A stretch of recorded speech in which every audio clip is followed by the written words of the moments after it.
Buenas tardes con todos y todas. Bueno, avanzando ya al tema que se ha propuesto para la tarde de hoy, es de analizar un poco el rol que ha tenido la Corte Constitucional en relación a las consultas populares.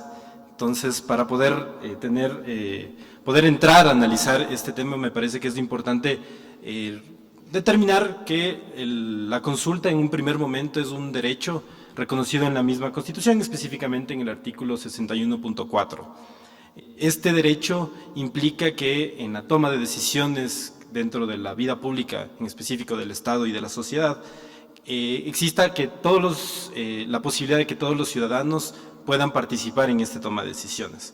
Esto me parece que es importante resaltar que es un rasgo de la democracia constitucional, en donde en un primer momento existe una constitución que establece reglas en relación a las instituciones y reconoce derechos. Y a partir de eso se genera un proceso político de participación en la toma de las decisiones, como ya lo he mencionado, del poder público. Entonces, la génesis de todo eso es que todas las personas tengan la posibilidad de participar, puesto que las decisiones que se van a tomar dentro de este Estado son decisiones que conciernen a todos y todas. Por esta razón es que en un primer momento este derecho, que es la consulta, es una base fundamental del Estado de Derechos y Justicia que están reconocidos actualmente en el artículo 1 de la Constitución. ¿Cómo se instrumentalizan este derecho? Se puede decir que se instrumentaliza a través de varios mecanismos. La Constitución ha establecido mecanismos de democracia directa, que es lo que se menciona. Cabe mencionar que la consulta popular no es la única consulta que se realiza y que está reconocida dentro de la Constitución. Hay que tomar en cuenta que también existe la consulta previa, libre e informada, que se tiene que realizar a los pueblos y nacionalidades indígenas. En el mismo sentido, la consulta prelegislativa, al momento de adoptar decisiones de índole, valga la redundancia, legislativo, igualmente a los pueblos indígenas. Y también existe la consulta ambiental, cuando algún proyecto tenga impacto ambiental dentro de las comunidades. Y adicional a esto, existen las consultas populares, que es el tema que nos vamos a enfocar en esta exposición. La consulta popular, en términos generales, es una forma en cómo los ciudadanos hacen valer su opinión frente a un tema propuesto. La forma en cómo este tema es propuesto es a través de una pregunta y una respuesta que los ciudadanos van a adoptar en la papeleta que se les ha puesto a su consideración. Esta, como ya se lo ha mencionado, es una garantía para que los ciudadanos se escuche, sobre todo los órganos del poder público escuchen y tomen en cuenta la decisión de los ciudadanos. Sin embargo, para que en términos súper prácticos la papeleta llegue a nuestras manos, tiene que tomar una serie de requisitos que la misma Constitución, y en este caso la Ley Orgánica de Garantías Jurisdiccionales, regula para que todo pueda estar de acorde a la misma Constitución.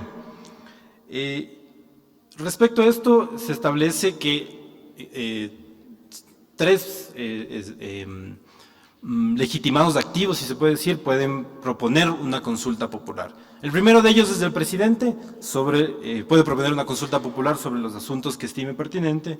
En segundo lugar, existen los gobiernos autónomos descentralizados, que también dentro del marco de su competencia pueden proponer consultas populares.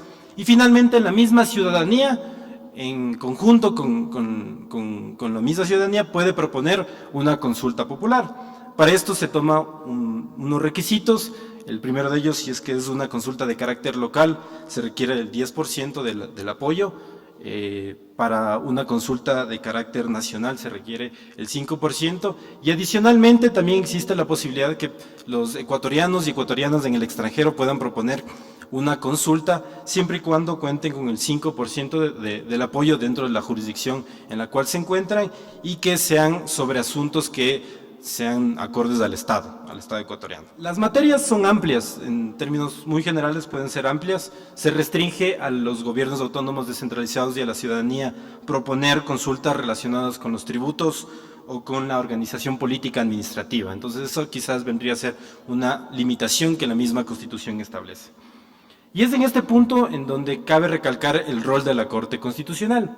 como Damián nos ha mencionado, la Corte Constitucional cumple el rol de control constitucional, es decir, que debe revisar que todas las actuaciones que se enmarcan dentro del poder público sean de acorde a la Constitución, como su nombre lo dice. La Corte realiza este control a través de los dictámenes que expide en virtud de las propuestas que se presentan ante este mismo organismo. Y el único objetivo, al menos que se establece dentro de la misma ley, es que se garantice en específico la libertad del elector, es lo que se menciona en la ley. Es decir, que las disposiciones que se someten a la opinión de la ciudadanía tengan y respeten la Constitución, es decir, tengan concordancia con las disposiciones constitucionales. Aquí cabe también recalcar que existe una diferencia en relación al proceso de reforma y cambio constitucional. Si bien la misma ley establece la posibilidad de que el proceso que se regula en relación al control que debe realizar la Corte Constitucional sobre las consultas populares es el mismo que la reforma y el cambio constitucional, hay que un poco diferenciar estos dos mecanismos. Los procesos de reforma y cambio constitucional, al menos para el control que realiza la Corte, tienen tres momentos, que es el primero el dictamen de vía, el control de constitucionalidad de la propuesta de cambio constitucional y finalmente el control que se puede realizar a posterior. En cambio, en las consultas populares se realiza el control directamente de la propuesta. Entonces ahí ya es una diferencia importante que hay que tomar en cuenta. En un primer momento la Corte Constitucional entendió que el control que únicamente debe realizar sobre las propuestas de consulta popular es un control meramente formal, pero sin embargo la misma ley y posteriormente en la jurisprudencia posterior de la Corte se estableció que no solo es un control formal, sino que es un control también material, que es lo que un poco ya vamos a ver a continuación. Entonces, como ya se ha dicho, la Corte realiza este control a través de los dictámenes, es decir, a partir de su jurisprudencia. Y a lo largo de estos 11 años de vigencia de la Constitución, hemos visto que la Corte ha tenido una jurisprudencia interesante y amplia en este sentido. Aquí voy a mencionar algunos temas sobre los cuales la Corte se ha pronunciado y ahí vamos un poco a dilucidar cuáles han sido este rol que ha tenido en el tema de las consultas populares. Un primer elemento que que es súper importante es el de la legitimidad democrática. Ya vimos que, al menos para que la ciudadanía proponga una consulta popular, requiere un respaldo ciudadano en virtud de si es que es carácter nacional, local o si es que son ciudadanos del exterior. La Corte, en un primer dictamen en el año 2013, que es el 113 DCP, estableció que para que la Corte realice el control se requiere primero que exista el requisito de legitimidad democrática, lo que un poco hemos conocido a nivel público, lo que pasó un poco con el caso de los Días Unidos. Primero se les exigió que tengan el respaldo de firmas necesarias para poder proponer la consulta y posteriormente la Corte podía realizar este control. Sin embargo, la Corte Constitucional actual, en el dictamen 119 CP, estableció un cambio de precedente, que esto también es una posibilidad que existe en virtud de la misma ley Ley Orgánica de Garantías Jurisdiccionales y Control Constitucional. Y lo que dijo que es que este entendimiento del requisito de legitimidad democrática, al menos para realizar el control constitucional, restringe y limita el derecho a la consulta popular, el derecho a ser consultados. ¿Por qué razón limita? Porque tiene un efecto disuasivo. Es decir, que las personas al momento de querer proponer una consulta popular, por la complejidad que resulta, primero tener los respaldos, tener las firmas y luego tener un control constitucional para que la Corte quizás lo cambie o diga que esa pregunta es inconstitucional. Más bien la Corte lo que dijo es, alejándose de este precedente, es que no es necesario el requisito de legitimidad democrática para que la Corte realice el control. Y a partir de ese instante es que la Corte ahora recibe directamente las propuestas de consultas populares y determina si es que esa propuesta es constitucional o no. Esto ha tenido un cambio en la práctica, puesto que antes de este precedente existían pocas propuestas de consultas populares. Ahora, de lo que va del año, se han recibido alrededor de 15 casos, si la memoria no me falla, que un poco da muestras de ese cambio o la importancia del cambio del precedente para poder garantizar este ejercicio del derecho. En un segundo tema que me parece también importante recalcar es las consultas relacionadas con la pertenencia territorial. En un dictamen relacionado con la Concordia, un GAD municipal propuso que se determine a qué, en el año 2011, quería proponer una consulta popular para saber en qué lugar la Concordia quería pertenecer. Si no estoy mal es Pichincha y Esmeralda, si la memoria no me falla.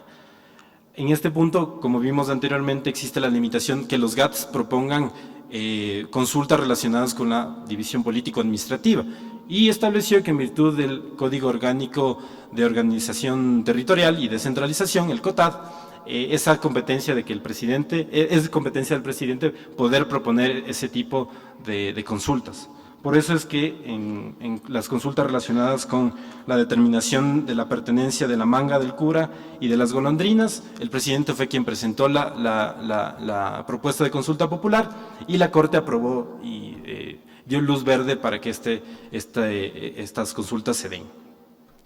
Otro tema también importante es que como ya lo vimos, no se tiene que confundir el proceso de consulta popular con el de cambio, reforma y enmienda de la Constitución. Entonces, sobre todo de lo que va de este año, se han resuelto alrededor de 6 casos en los que, mediante el mecanismo de consulta popular, se quiso proponer mecanismos de reforma y cambio constitucional, principalmente relacionados con el Consejo de Participación Ciudadana, el acceso a cargos públicos y otros temas que, más que consulta, se refiere a procesos de cambio constitucional. Por eso es que la vía es diferente. Entonces, en este caso, la Corte delimitó que ese no es el mecanismo y que se tiene que seguir los mecanismos, que en este caso es primero determinar la vía por la cual ese cambio se tiene que seguir. Por esta razón es que se desestimó estas propuestas de consulta porque no era el mecanismo adecuado para el efecto. Otro tema adicional y creo que me parece súper importante y creo que ahí se materializa, me parece de sobremanera, el rol que tiene la Corte al momento de revisar las propuestas de consulta, se relaciona cuando las consultas son contrarias a la Constitución. Entonces, al menos de lo que va de la revisión ahorita de la jurisprudencia, hay 2 casos en los cuales se ha propuesto una consulta popular relacionada con la cadena perpetua, la pena de muerte y castigos corporales por el cometimiento de delitos. Si bien ese puede ser un clamor de algunos ciudadanos, hay que tomar en cuenta que la Constitución establece límites. Los límites son los mismos derechos que la Constitución reconoce. Uno de ellos es el derecho a la integridad, el otro es el derecho a la vida, y finalmente incluso la Constitución establece cuáles son las finalidades de la pena, lo cual de cierta forma prohibiría una cadena perpetua, porque si la Constitución establece que la finalidad de la pena es la rehabilitación y la reinserción social, no se va a garantizar de esa forma si es que se pregunta un tema relacionado con la cadena perpetua por el cometimiento de delitos. Entonces, si bien pueden ser temas polémicos y que a veces pueden generar un poco de molestia, porque muchas veces el clamor ciudadano puede ser que cómo es posible que muchos delitos se cometan y no hay y existe impunidad. Sin embargo, hay ciertos límites y esos son los límites que en este caso la Corte Constitucional revisa al momento de que una propuesta de consulta popular se lo somete a su conocimiento. Esto relaciona un poco más con el tema material, si se lo quiere decir. Ahora, también han habido pronunciamientos relacionados con los temas formales. Parecería que los temas formales podrían ser temas que no tienen mucha importancia. Sin embargo, tanto la misma Constitución y la ley también hacen énfasis en estos requisitos y al menos para que una pregunta llegue a la papeleta es necesario que tengan 2 elementos principales. El primero de ellos son los considerandos y el segundo de ellos es la pregunta en sí. La Corte ya ha dicho que el tema de los considerados es muy importante en el sentido que van a guiar o van a justificar la razón de por qué esa pregunta está en una papeleta para que nosotros podamos poner nuestra decisión. Entonces, cuando unos considerandos tengan un lenguaje y una carga valorativa es decir, que induzcan a una respuesta por parte del proponente de la pregunta, esos van a tener problemas para poder pasar esta revisión de constitucionalidad que realiza la Corte. Entonces la Corte ha desechado los casos en los que simplemente se cita normativa o en los que se establece el lenguaje neutro, o sea, dando cargas valorativas a ciertos temas que se proponen en las consultas populares. Y por otro lado también revisa lo que es las preguntas.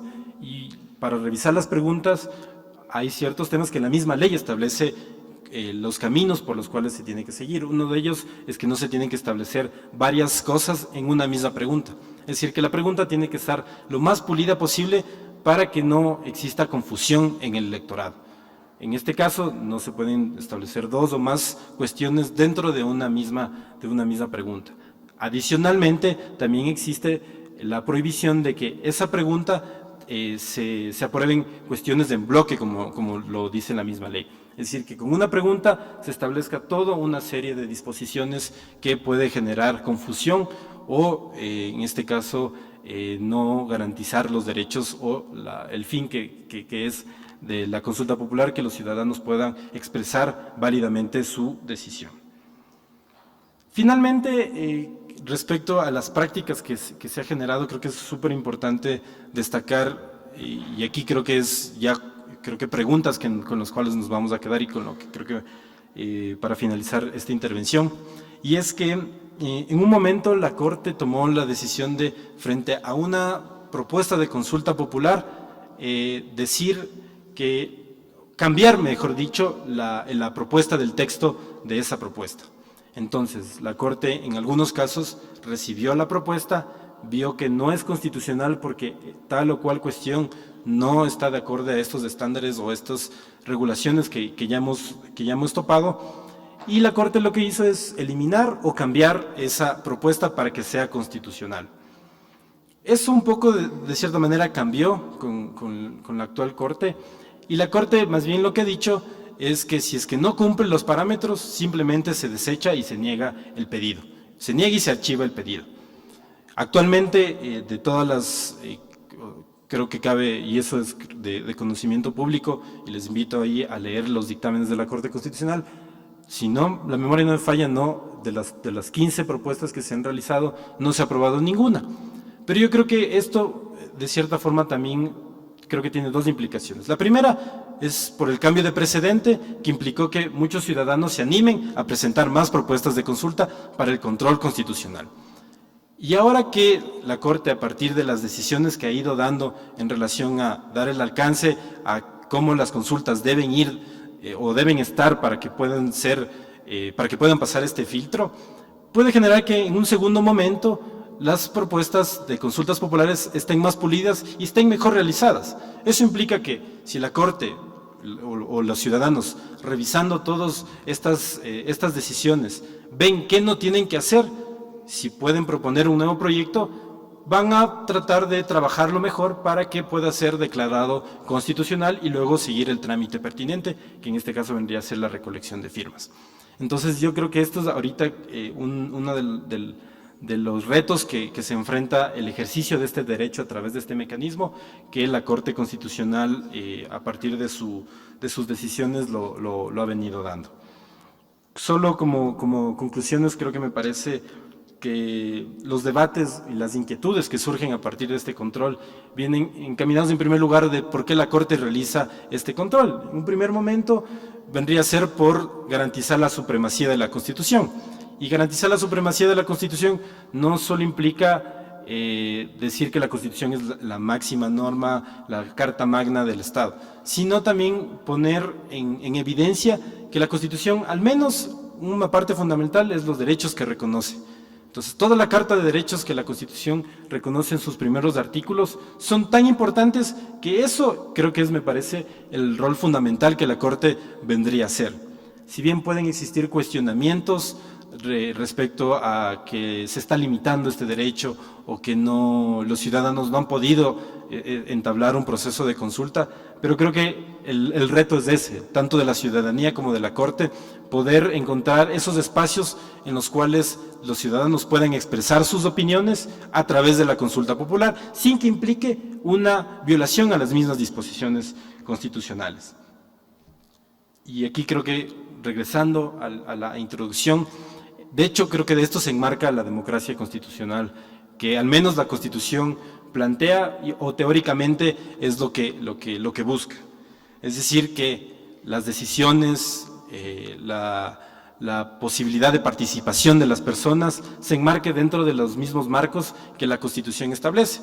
Es decir, es un marco que regula la democracia, que regula los derechos, y de esta forma la Corte, al ser un órgano que busca garantizar estos mecanismos, de cierta forma encierre todo este abanico de posibilidades que pueden los ciudadanos poder expresar sus opiniones a través de las consultas populares. Sin más que decir, agradezco su atención y espero poder seguir participando en estos tipos de eventos, escuchando, debatiendo, que creo que de eso se trata este tipo de espacios, y sin más, muchas gracias.